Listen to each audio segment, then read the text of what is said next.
Seduti in circolo alla luce del giorno, in mezzo ai giochi per bambini, un gruppo di tossicodipendenti prepara le dosi. Siamo in piazzale Bainsizza, a pochi metri da Via Piave. A Mestre, l'area dello spaccio e del consumo di stupefacenti si sta allargando a macchia d'olio, ma probabilmente mai in maniera così esplicita come avviene nel quartiere Piave, sempre più colpito da un fenomeno talmente esteso e profondo da apparire quasi inestirpabile.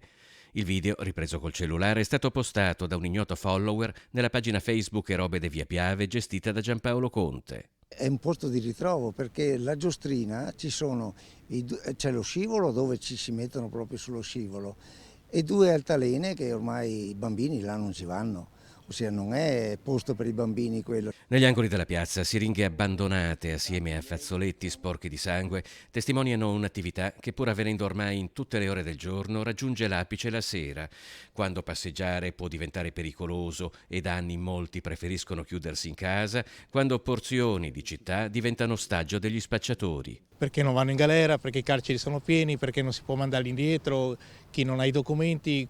Questo mi sembra che succeda solo qua in Italia, però bisogna dire che adesso questi ultimi mesi hanno fatto abbastanza. Purtroppo c'è molta richiesta, questo è il problema grave.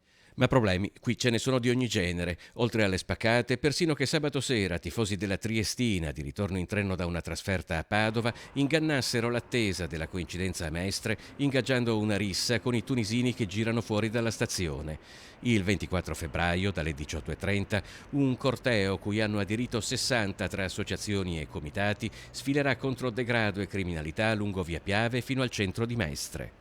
È importante questa manifestazione, non è la solita cosetta, è una cosa molto importante, noi la sentiamo perché è una cosa nostra, dobbiamo fare qualcosa per questo quartiere soprattutto e anche per tutti gli altri quartieri di Mestre naturalmente, ma qui è molto sentita questo problema, bisogna risolverlo.